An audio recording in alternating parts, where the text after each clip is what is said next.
¿Qué tal? ¿Cómo están? Muchas gracias por acompañarnos una vez más en esto que es Enlace Internacional, la propuesta en política internacional que te generamos desde la TV pública, desde Señal U, en coproducción, como lo trabajamos todas las semanas. Durante esta horita con Laura Prudencio, mi compañera, y yo, Augusto Grilly Fox, te vamos a estar trabajando los principales temas de la semana.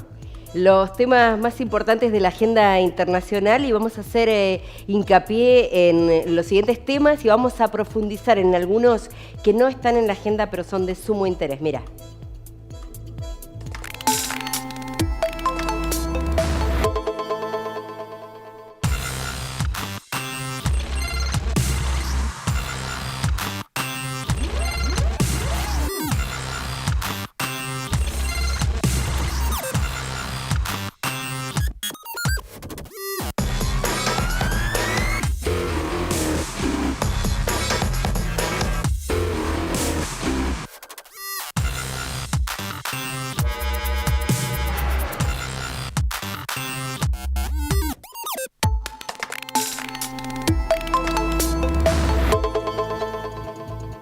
Y lo repasábamos ahí en los adelantos, es un tema que preocupa, cada vez queda menos tiempo para que finalmente Chile pueda o no tener una constitución. ¿Está en peligro este proceso?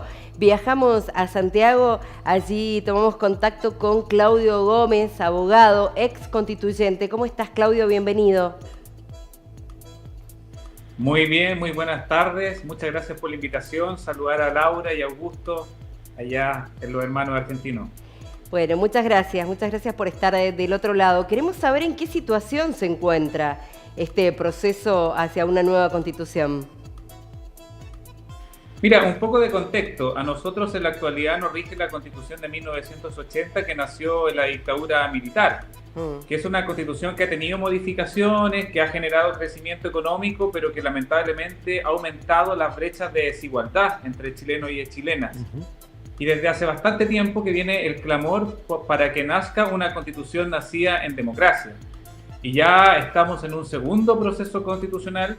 El primero nació a consecuencia del estallido social en octubre del año 2019, donde se generó una convención constitucional, un órgano democráticamente electo, integrado por 155 hombres y mujeres. Esa propuesta de nueva constitución que se trabajó durante un año, lamentablemente fue rechazada el año pasado, el 4 de septiembre, por un amplio margen fue rechazada, y luego del fracaso de ese proceso constituyente vino un nuevo proceso constituyente a cargo de un Consejo Constitucional que en la actualidad se está trabajando para ofrecer una nueva propuesta que debiera ser plebiscitada a nivel nacional en diciembre de este presente año, a fines ya de este presente año 2023. Bien, en relación a la forma en la que está constituido, tiene una presencia muy importante de lo que es la extrema derecha en Chile, pero también entienden que van a tener que generar un diálogo con el oficialismo y con la coalición. ¿Cómo ves vos estas negociaciones para que pueda generarse una nueva constitución? ¿Lo ves posible o crees que por ahí puede llegar a crecer el rechazo también nuevamente? Mira, la propuesta de la Convención Constitucional del primer proceso constituyente estuvo integrado por una gran mayoría de convencionales de izquierda. Y la propuesta se generó desde la centroizquierda hasta la ultraizquierda. Y eso generó de que la propuesta no fuera muy equilibrada y que en definitiva se rechazara el año pasado. Ahora se eligió este nuevo órgano en un contexto distinto, donde las mayores preocupaciones de la ciudadanía son la migración, la seguridad, y se generó el sentido contrario, donde este órgano quedó integrado principalmente por consejeros constitucionales de derecha, incluso de ultraderecha, que son los del Partido Republicano.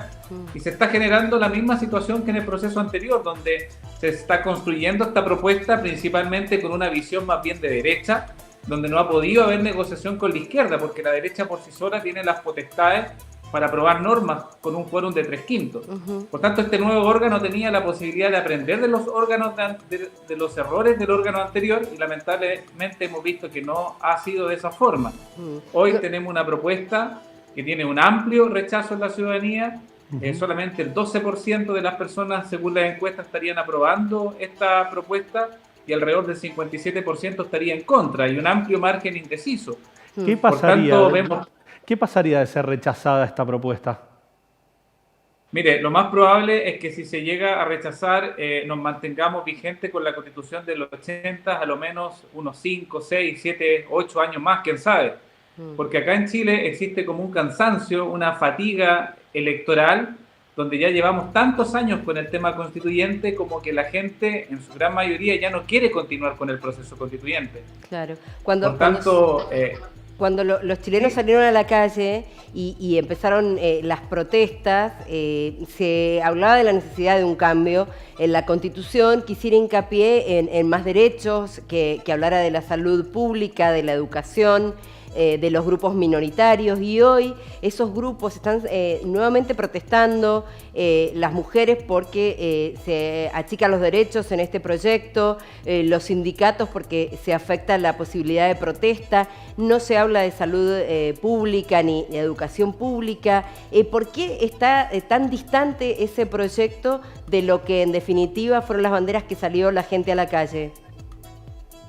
Algunos han hablado de la paradoja constitucional chilena. Si tú preguntas en la calle, más del 60% de las personas quieren nueva constitución, pero rechazaron la primera propuesta porque estaba muy cargada a la izquierda, y están a punto de rechazar esta segunda propuesta que está más cargada a la derecha. Por tanto, algo está pasando que es muy digno de estudio. Es muy extraño lo que está pasando. La primera propuesta consagraba salud pública, consagraba educación pública, consagraba el rescate de los pueblos originarios, del medio ambiente, y esta segunda propuesta no se hace cargo de ello, pero sí le da mayor protección a la empresa privada y un mayor rol de los privados en los derechos sociales. Por tanto, muchas de esas demandas originarias que abrieron el proceso constituyente están quedando de lado en este nuevo órgano que se denomina Consejo Constitucional. Bien, Así que vamos a ver cómo se resuelve esto en definitiva. Bien, te quería preguntar antes de cerrar, desde tu perspectiva, si esto, digamos, el hecho de que exista un rechazo puede representarle un costo elevado en materia política a esta derecha extrema que, digamos, que ha obtenido una mayoría en el apoyo para la redacción de la Constitución. Es muy probable, porque este sector de extrema derecha denominado republicanos está encabezado por José Antonio Kast, quien encabezaba las encuestas para la presidencia de Chile en el año 2026. Y por la forma en que se ha dado este proceso, donde ha habido falta de capacidad de llegar a acuerdos, José Antonio Kast ha bajado considerablemente en las encuestas.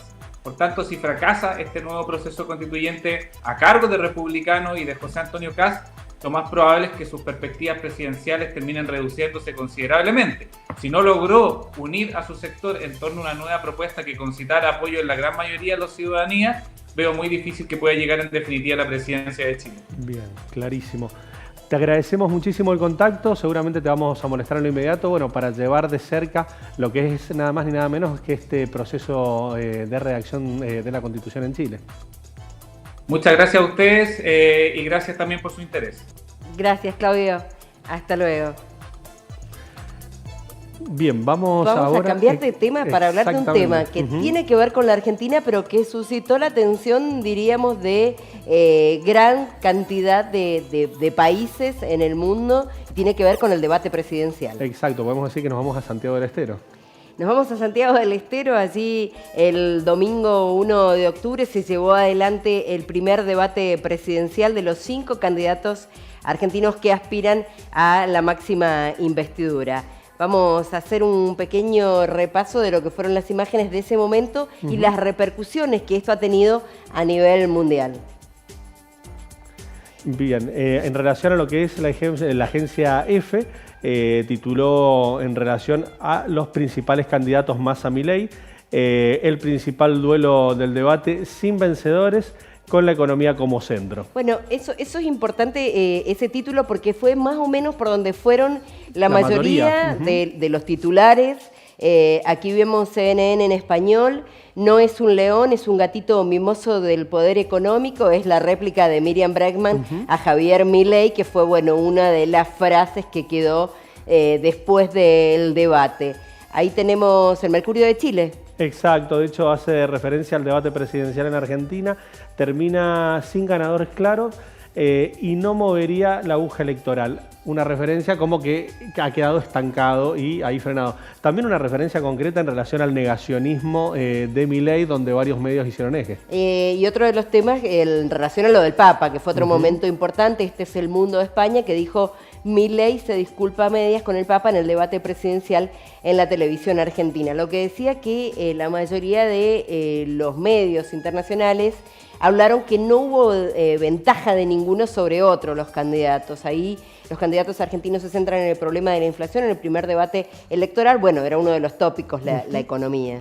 También hace referencia a que en la bajada de la nota anterior hacía eje sobre el negacionismo aplicado por parte de Javier Milei. Por otro lado, El País hace referencia a los cruces por la economía y chicanas. Así fue el primer debate presidencial de la Argentina, haciendo una referencia concreta por ahí a las suspicacias que se aplicaban entre candidatos. Este es El País de Uruguay. Y ahí está France 24, que dice: economía, memoria y derechos humanos en el centro. Así fue el primer debate electoral en Argentina. Bueno, tiene que ver con los tópicos y un tema más, que era lo que había votado la gente, que hablaba de los derechos humanos. Bien, después vemos la referencia de O Globo de Brasil, donde hacen eje sobre la figura de Javier Milei en relación a su rol como economista y los mercados. Bien, para seguir en sintonía, nos vamos a hablar de otro debate y te lo planteamos justamente por el proceso electoral que se va a llevar a mediados de octubre en Ecuador. En este caso fue la segunda vuelta. Previo a la segunda vuelta, que va a ser el 15 de este mes, se enfrentaron los dos candidatos que quedaron en esta instancia. La candidata correísta Luisa González y Daniel Noboa, este joven que apareció hace muy poco en el terreno de la política, pero que en el primer debate logró, bueno, salirse de lo que era la media de los demás. Esto le sumó un montón de votos y fue la sorpresa en las elecciones. Exacto, de hecho muchos analistas plantean justamente que al no tener el peso, al no estar en el centro de la escena por ahí, con posibilidades muy reales, por dado que no se esperaba que pasase la segunda vuelta, eso le puede haber jugado muy a favor. La realidad es que se han encontrado ya en una instancia mucho más avanzada y la realidad es que están, digamos, si bien con una tendencia en las encuestas un poco más arriba Noboa, se ha achicado bastante por parte de la candidata correísta. Sí, y se repite lo que sucedió aquí en Argentina, porque no se sacaron ventaja, fue muy parejo, se cuidaron mucho. Hablaron de los temas que por supuesto preocupan al Ecuador, que es la economía y la seguridad, pero muy medidos y acotados, y bueno, no hubo un ganador, por lo menos en este debate. Vamos a ver qué hacen en relación al voto de la CONAIE, al voto indígena, que podría ser el que defina ese proceso electoral. Pero antes de irnos a la pausa, queríamos hacerte una referencia en relación al proceso de formación de gobierno que se estaba llevando a cabo en España. Te hicimos una referencia la semana pasada. La realidad es que el rey le ha pedido que forme gobierno, le ha dado la orden al referente del Partido Socialista Obrero Español, Pedro Sánchez, donde se encuentra con algunos desafíos muy reales, pero desafíos en fin, en el sentido de que podría llegar a formar gobierno, sobre todo por el visto bueno que representa desde la coalición la posibilidad de generar amnistías para sectores catalanes.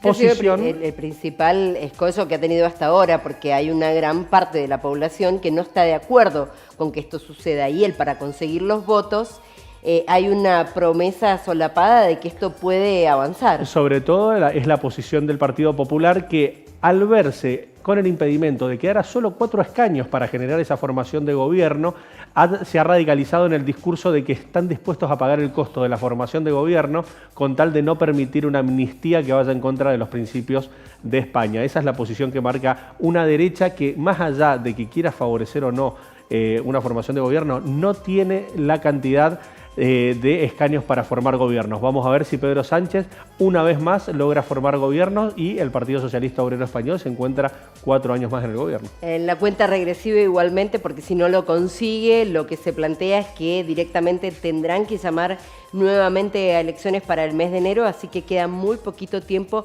para que Pedro Sánchez logre los escaños suficientes para convertirse en el próximo presidente de España. Vamos a ver qué pasa. Ahora no te vayas, que tenemos una nota interesantísima en el bloque que viene sobre el conflicto Rusia-Ucrania.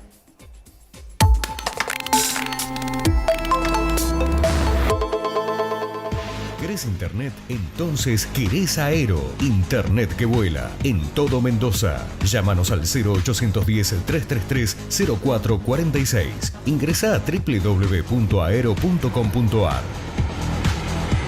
Aero. Internet que vuela.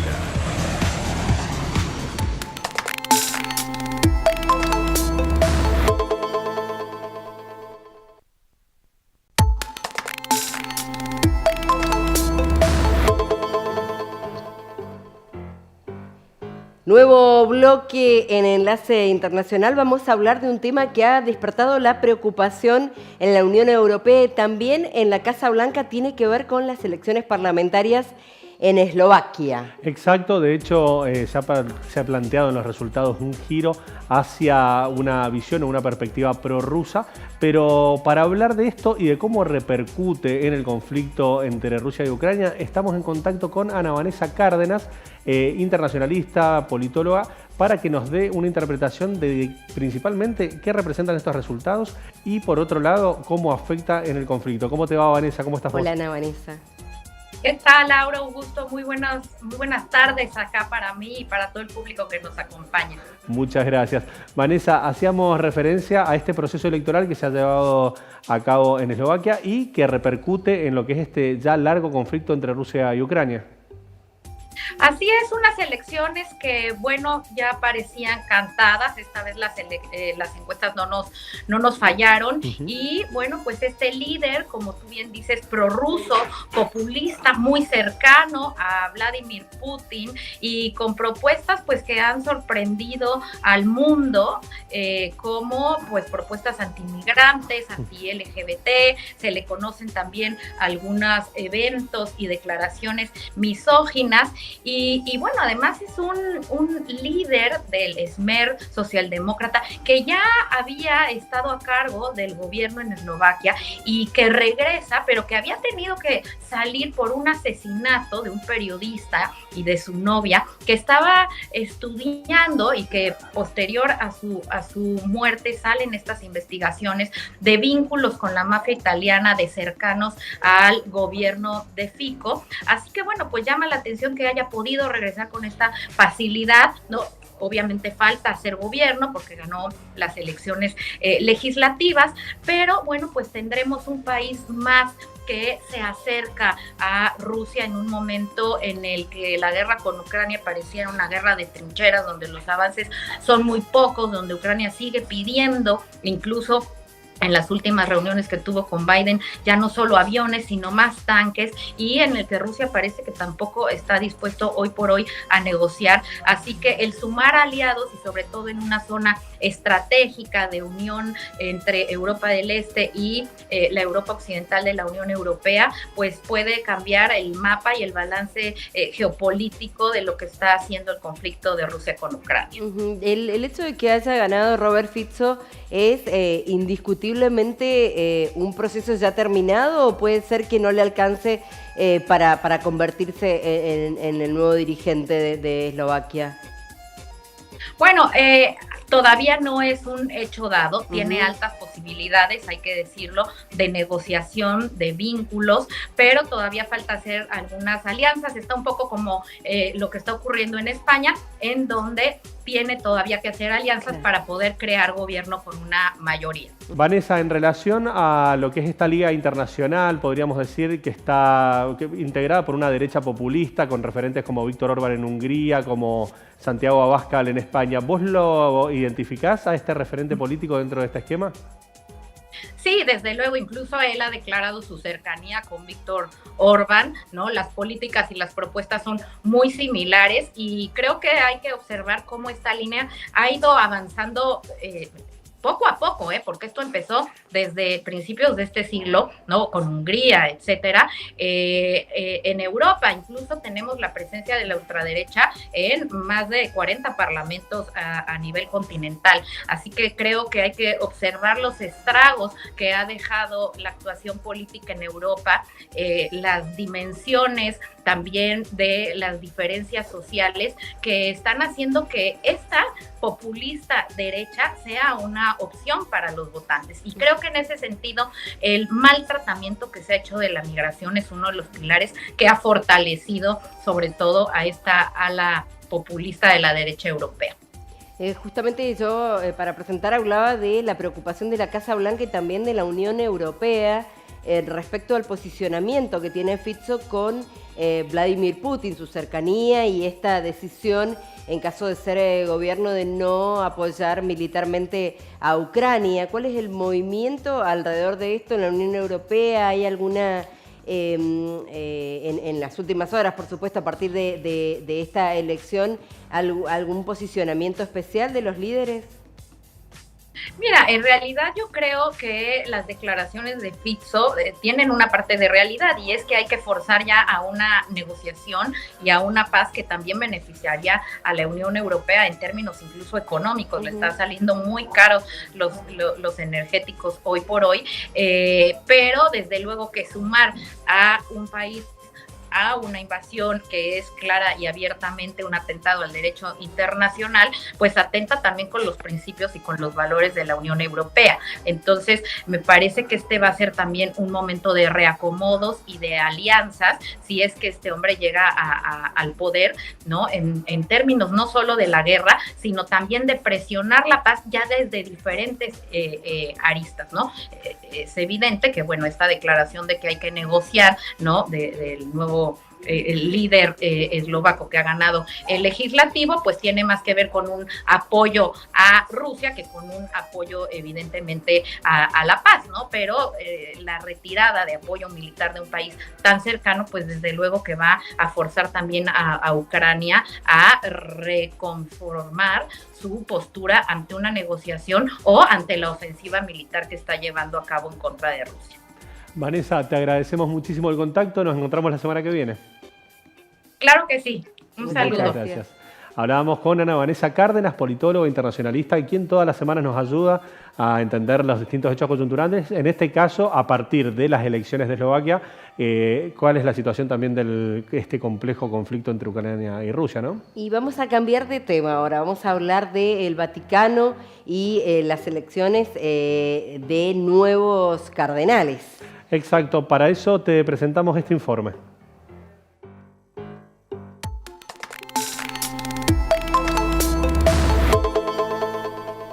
Desde San Pedro hasta la actualidad hay cierto consenso entre historiadores que al frente de la Iglesia Católica han pasado 266 papas, en realidad al frente del Estado Pontificio. Y es que el Papa es un jefe de Estado y, como todas las personas que gobiernan una nación, piensan en la sucesión como una forma de que sus políticas perduren en el tiempo. En este sentido, el Papa Francisco no es diferente a sus predecesores.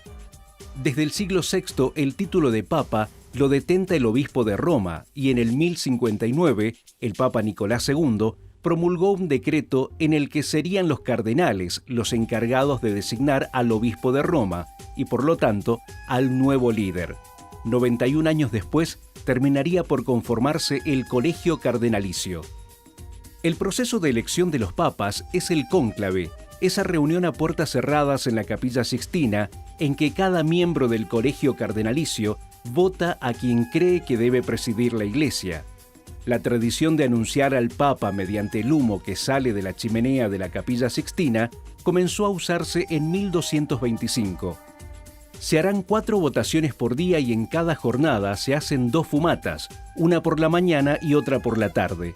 Las papeletas desechadas se queman en una vieja estufa de hierro fundido. Si alguno de los candidatos ha obtenido la mayoría necesaria, saldrá humo de color blanco, la fumata blanca.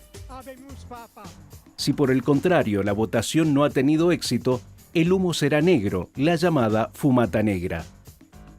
Desde entonces, cada papa elige con mucho cuidado a quienes van a conformar dicho colegio, porque en esa decisión está implícita cuál es el perfil de la Iglesia que quieren en el futuro. Francisco ha concebido a la Iglesia Católica de manera diferente a sus antecesores. Pretende una Iglesia abierta a la juventud y a las nuevas formas de ver la realidad. Para eso, es crucial ubicar a la persona correcta en cada puesto que el colegio disponga, ya que cada cardenal es un posible candidato a continuar su legado. Primero, Francisco comenzó a elegir a clérigos no europeos. Segundo, Francisco designó a 99 cardenales nuevos a lo largo de los 10 años de pontificado.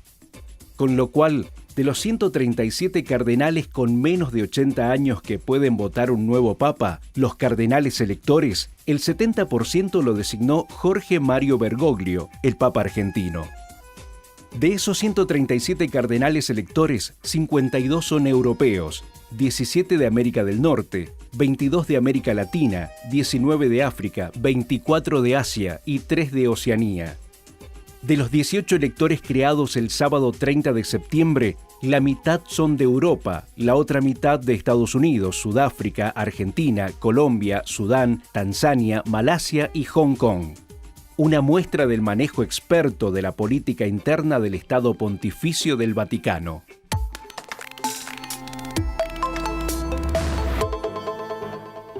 Veíamos en el informe una radiografía general de cómo son los movimientos, de cuáles son los procesos que se llevan a cabo justamente para representar y ostentar el poder dentro de una estructura nada más ni menos que la Iglesia Católica. Y interesante también decir cómo ha ido eligiendo el Papa en este entramado a cardenales de Asia, por ejemplo, que no hay mayoría de catolicismo. Pero bueno, políticamente es muy importante contar con el apoyo. Y si hablamos de los papas latinoamericanos, decir que eligió a 3 argentinos, 2 de ellos menores de 80 años que tienen incluso la posibilidad de votar en el caso de que se deba hacer por un nuevo papa. De ahí se ve justamente esta lectura, esta interpretación que hacen varios medios de comunicación en relación a la designación de 20 cardenales, dentro de esos 20, 3 argentinos. Interesantísimo el tema. Vamos a una tanda y seguimos en el próximo bloque.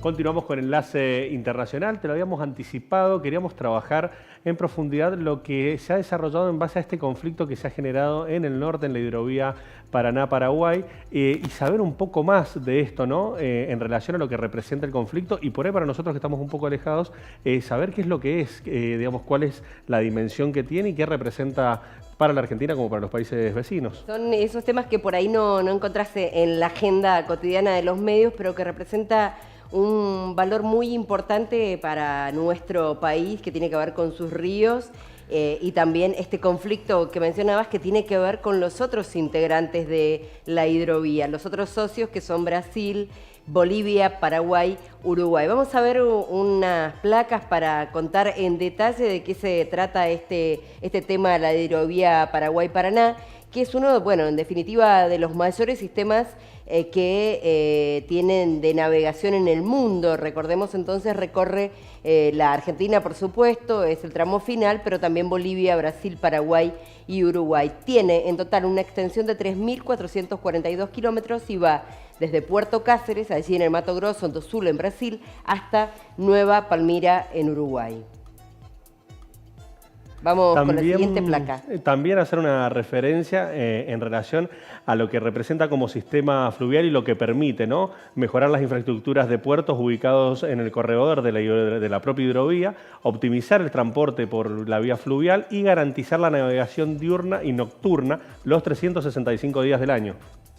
Pasamos a la última plaquita para contarte de qué se trata, de qué va la hidrovía Paraguay-Paraná. En los últimos meses, bueno, se inició un conflicto entre Argentina y Paraguay por el cobro de un peaje por parte del gobierno argentino que Paraguay considera injusto y que ha hecho hincapié en esto el nuevo presidente, flamante presidente de Paraguay, que incluso Santiago Peña ha dicho que el ministro de Economía de Argentina le había prometido una cosa que no se está cumpliendo, dice Sergio Massa, mintió, dijo que no iban a cobrar más este peaje y bueno, lo sigue cobrando nuestro país.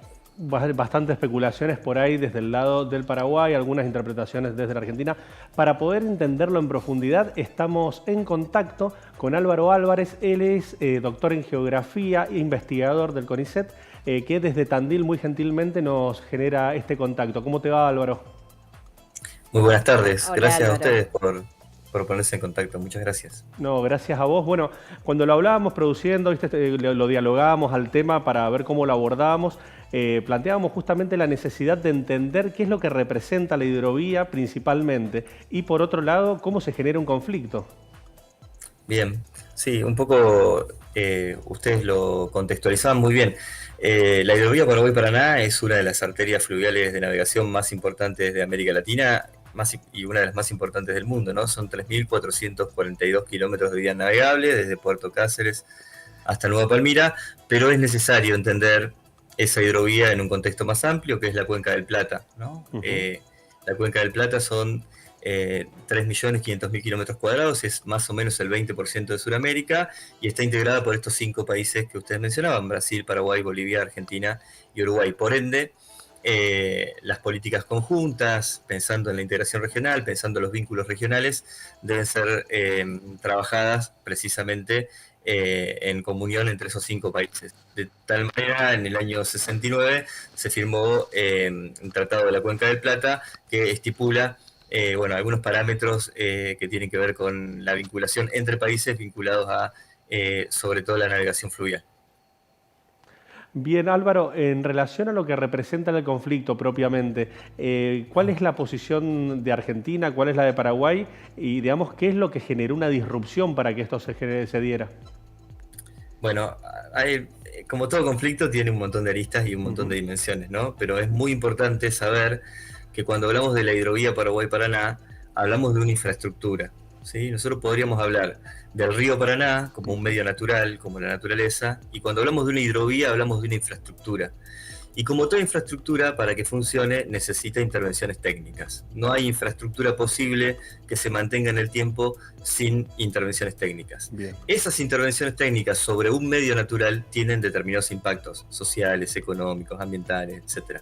Para que la hidrovía funcione, como bien dijeron ustedes, los 365 días del año, y hoy circulen aproximadamente 5.000 buques anuales, para que eso funcione se necesitan tareas operativas, sobre todo dragado y balizamiento. Eso tiene un costo.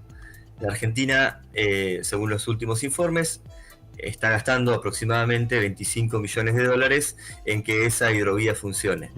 Ahora la pregunta es, ¿de dónde sale ese dinero para costear el funcionamiento de esta hidrovía Paraguay-Paraná, por donde no circulan solo buques con cargas argentinas, sino que circulan buques con cargas de estos 5 países que integran la hidrovía Paraguay-Paraná? Bueno, ¿cuál es la forma de sostener esas tareas operativas? Mediante un peaje. Lo que Paraguay dice es que tener un impuesto sobre el río Paraná es violatorio de los acuerdos internacionales. Ahora bien, podemos pensar que un peaje no es un impuesto, ¿no? Sino que un peaje es el costo necesario para circular por una infraestructura como el que pagamos todos nosotros cuando circulamos, por ejemplo, por una autovía X, ¿no? Entonces el conflicto ahí en principio es un conflicto de percepciones sobre de qué estamos hablando cuando circulamos sobre la hidrovía Paraguay-Paraná. Pero para Paraguay, esto tiene un impacto. ¿Por qué tiene un impacto? Porque Paraguay tiene la tercera flota mercante más importante del mundo, después de la de Estados Unidos y la de China, ¿no? Una flota privada, pero con bandera paraguaya. Hoy circulan más o menos 3.600 barcos de bandera paraguaya en las diferentes vías fluviales, y claramente tiene un impacto negativo en ese sentido, en el sentido de la libre navegación, para ellos, el pago de un peaje. Ahora, sin el pago de ese peaje, o dicho de otra manera, sin las tareas operativas, la hidrovía no funciona como hidrovía. Entonces ahí... ¿Qué pasó en estos 30 años que había una concesión a una firma belga, bueno, y una argentina? ¿Se cumplió, no se cumplió? ¿Por qué ahora surge este problema? ¿Por qué ahora Paraguay se queja cuando el gobierno argentino, una vez caída la concesión, terminado ese proceso, empieza a cobrar este peaje? Bueno, esa es una muy buena pregunta, ¿no?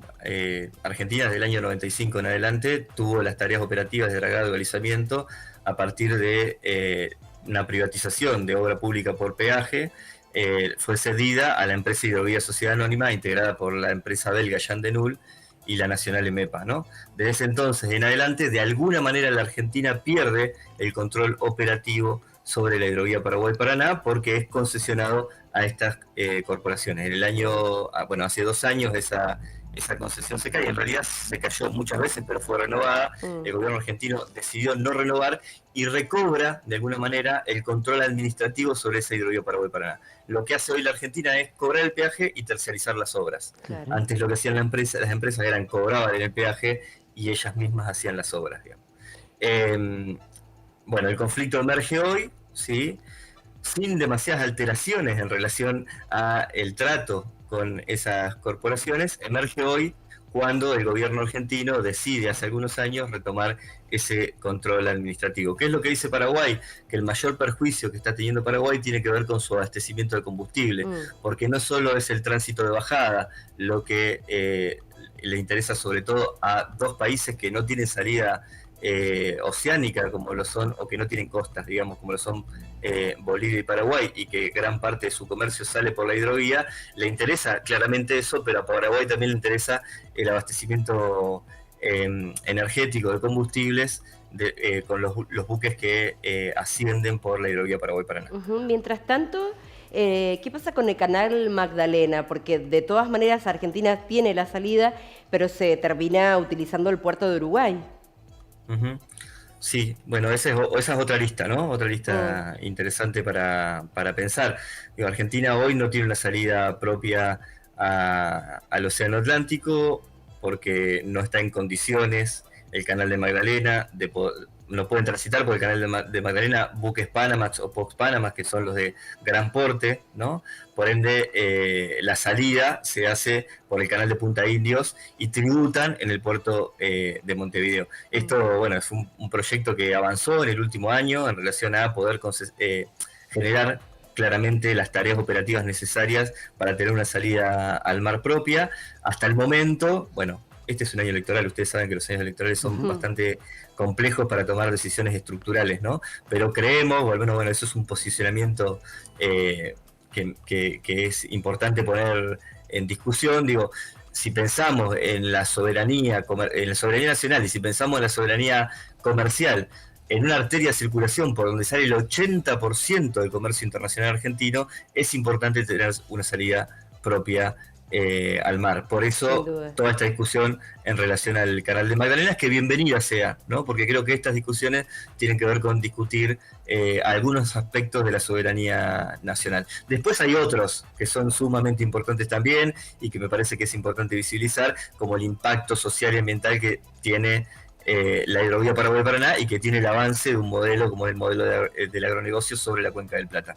Esa es otra discusión que también es muy importante, creo yo. Un nuevo capítulo realmente necesario para seguir hablando de este tema del que se habla poco, del que en general se sabe poco y que abarca una extensión tan importante de nuestro territorio, en definitiva, y con muchos habitantes afectados también. Sí, totalmente. Bueno, es importante decir que de los años 90 en adelante todo lo que tiene que ver con el transporte fluvial en la Argentina está privatizado, ¿no? Digo, cuando hablamos de las tareas operativas sobre la hidrovía, eso lo ponemos de manifiesto. También es necesario decir que la estructura portuaria y logística también está privatizada, ¿no? Argentina tiene 101 puertos, de los cuales el 80% están en manos privadas y una cantidad grande en manos extranjeras, ¿no? Por ende, bueno, son discusiones que son importantes y que redundan en saltos cualitativos, si las damos, en relación al control soberano.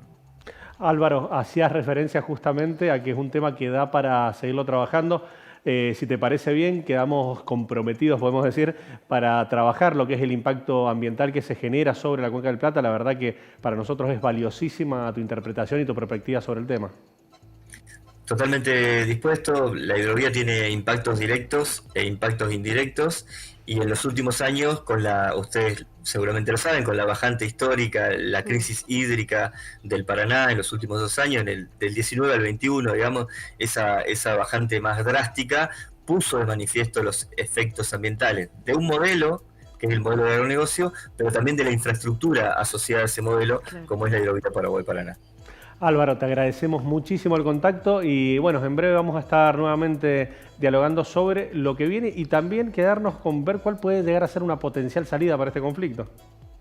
Bueno, muchas gracias. Soy yo el agradecido. Gracias. Por favor. Un abrazo, gracias. Con nosotros Álvaro Álvarez, doctor en geografía, investigador del CONICET, dándonos una interpretación en profundidad, ¿no? Sí. De lo que representa la hidrovía. La verdad que aparte es algo enorme, la magnitud que tiene y el peso económico que representa para la región. Son kilómetros y kilómetros de extensión y ni siquiera llegamos a hablar de la cuestión de seguridad, porque también se cometen muchos ilícitos a lo largo de esta hidrovía, no hay los suficientes controles y se cree que incluso la droga, que es un flagelo mundial, bueno, hay gran parte que pasa por allí. Y aparte, que pasa por allí y que no hay controles suficientes, por eso es un temón. Y la necesidad de cooperación entre los países miembros justamente para poder trabajar una temática tan sensible y con lo que representa para las economías regionales. Pero bueno, tenemos también una pata un poco más distendida para poder entender e interpretar esto, ¿no? Para el final nos dejamos la mejor parte porque vamos a hablar de algo con lo que empezábamos este programa que tiene que ver con los debates presidenciales que son tan apasionantes. Vimos aquí el de Argentina que tuvo récord de audiencia. Bueno, ¿qué pasa en la ficción? Para eso tenemos un invitado. Exactamente.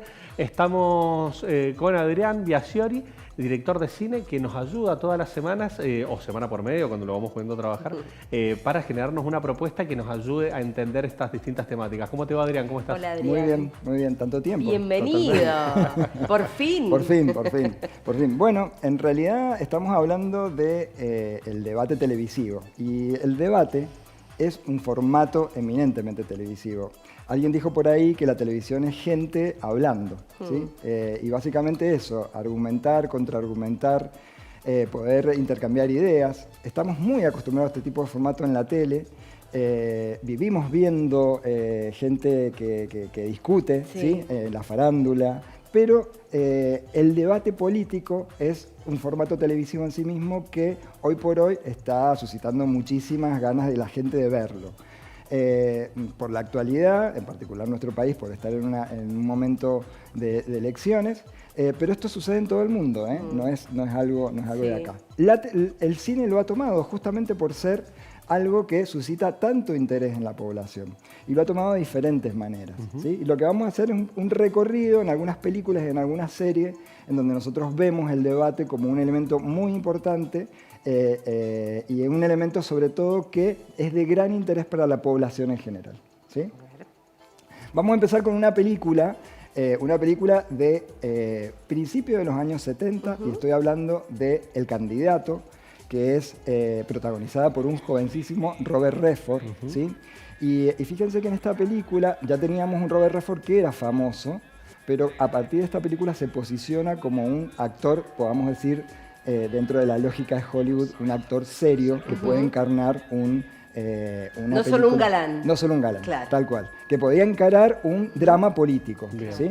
Entonces, se dice por ahí que fue el mismo Robert Redford que quiso hacer esta película porque ya lo posicionaba él desde ese lugar, pero también como lo que ha sido Robert Redford a lo largo de su carrera, que es un actor comprometido con la sociedad, con la ecología y todo eso.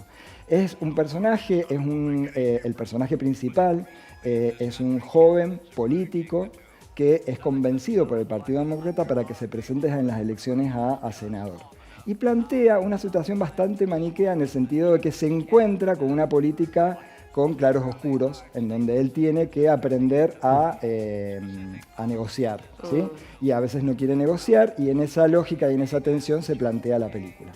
¿Qué tiene de interesante en relación al debate? Justamente una secuencia, una escena, que es una de las escenas más fuertes de la película, 11 minutos de debate dura esa escena, entre el candidato demócrata, que es él, que es Robert Redford en el papel de Bill McKay, y el candidato republicano. Siempre esta dicotomía de la política norteamericana, ¿no?